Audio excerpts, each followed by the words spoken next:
I'm hoping that we can open up this conversation during Pride Month for a lot of people who want to get to know somebody who has gone through a surgery like the one that you've gone through, or multiple surgeries. So let's just start off by having you tell me your story. Tell me, how you got from Sacramento to here. How have you been in the last few years? The last few years, from when I first started my hormone treatment, has been a tremendous journey. Probably the best years of my life, not including some from childhood, but it's been a very awakening experience for me to finally see myself as I perceived myself from the inside, if that makes sense. It's also been kind of a struggle, losing friends, gaining friends,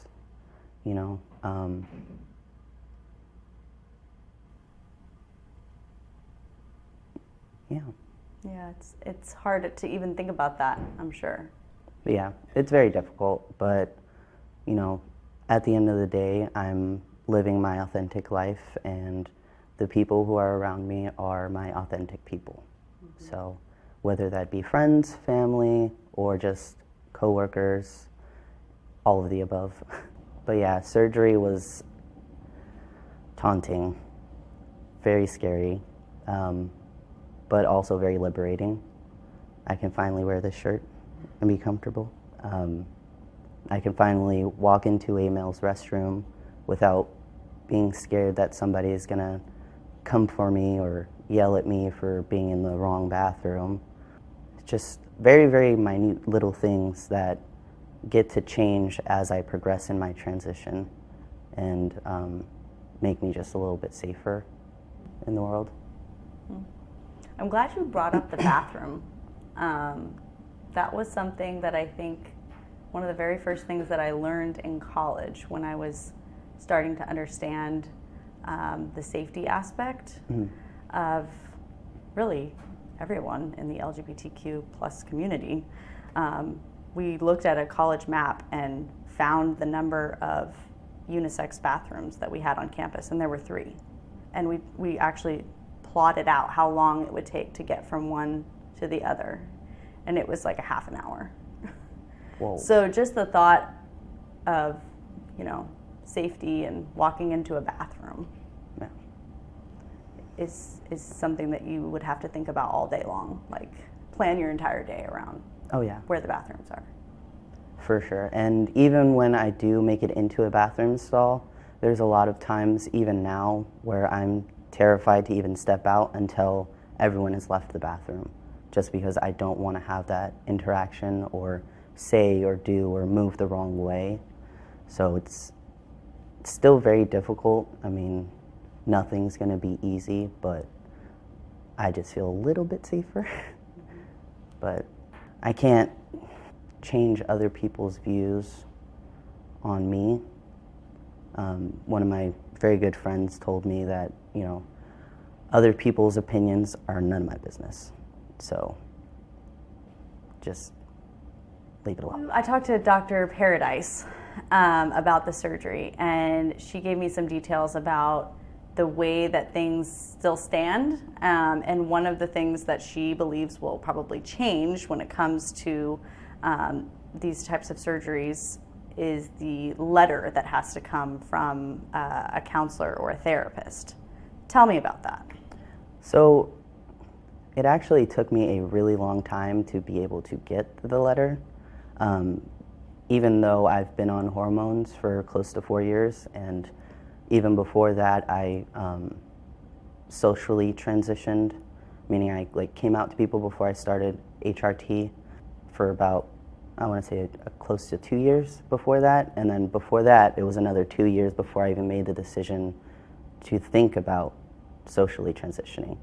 So with all of that and talking to each therapist that I talked to, trying to get the letters, they're able to even still tell me I can't do that or I won't do that, and it's a very real thing until you find the right therapist who kind of somewhat understands how traumatic it is for a trans person to not be able to receive the care that they need.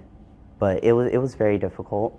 And then I finally got it, but I had to get 2 signatures on that letter as opposed to 1. And then have it get sent over to the insurance and all of that to get a hysterectomy.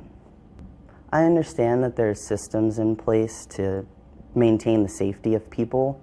However, and I feel like this is kind of wrong to say, but you know, I know my own body. I know what I need.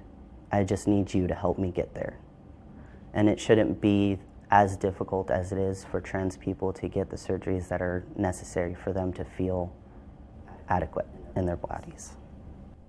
Why do you feel like that's wrong to say? I feel like it's a touchy subject.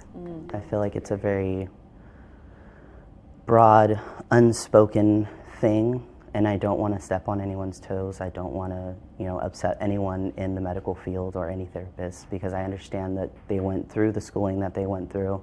And it's a very difficult process, and you know, they all have their own personal views on things.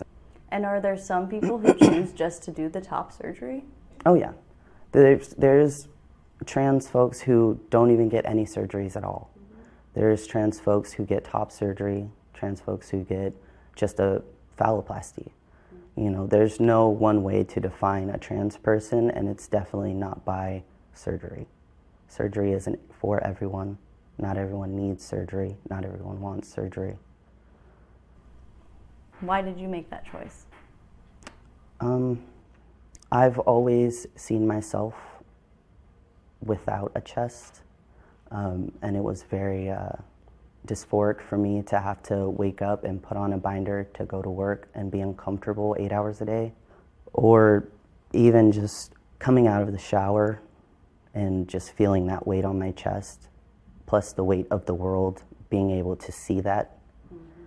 It really did a number on me mentally, and I just didn't want to feel scared anymore. I didn't want to feel uncomfortable or ashamed of my own body. So I went with top surgery, and another big factor of my dysphoria came from, you know, monthly periods, because hormones don't 100% fix that. So when Dr. Bates gave me the option to have a hysterectomy, and I went to talk to Dr. Paradise, everything kind of just worked out because it was something that I was looking into. And I just, 2 birds, 1 stone it. And how do you feel now? Liberated, free, comfortable. When you choose to have a major surgery, it's such a big decision. Like, you know, it does take it out of you. It makes you feel almost sick, you know, for several weeks, months after the fact. So I think that's part of the confusion on the part of people who are, you know, just unaware.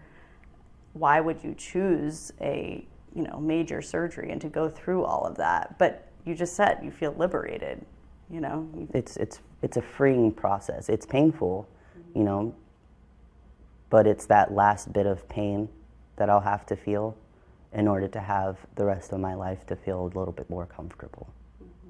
Because, I mean, I'm cis-passing, but in my own mind, I still beat myself up a lot.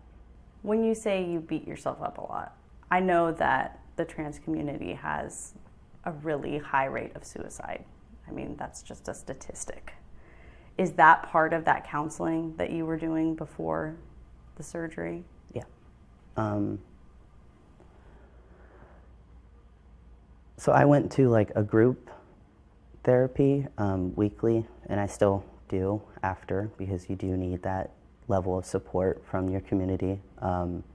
But you definitely need to take extra steps towards it, because it's a very terrifying and lonely process to realize that you are trans and to go through it. And for me personally, for a long time, I didn't know any other trans people here in Orlando. I wasn't aware of the community. So I had to do a lot of things on my own. And it was honestly terrifying because I didn't have anyone to connect to. Nobody else was going through what I was going through. So for a really long time, I would wake up and I would feel like the loneliest person in the world, even though I had the love of my life right next to me. And it was a scary feeling and a scary thought to have, to just be like, this is it. I don't want to do this anymore. I don't want to be here. I don't want to be scared. I don't want to be misunderstood, you know, and to finally have that group therapy, I cried like a baby on the first session. To know that there are more people like me in the world made me feel just a little bit more safe. Why do you feel unsafe? There's a lot of stigma around, you know, in America today. You know, how you see oftentimes people of color who are trans get treated a lot worse. Sometimes they're even killed in public situations. You know, just going out and having a good night at a club and you just talk to the wrong person. That could very well be the end of it. So for me, not having anyone to connect to relate to bounce things off of them, share experiences, it was very difficult for me to have to like map that out on my own and figure out where I could go, where I couldn't go, where I could use the restroom, or where I just have to suck it up and hope I didn't get a UTI. So it's very well like a safety issue.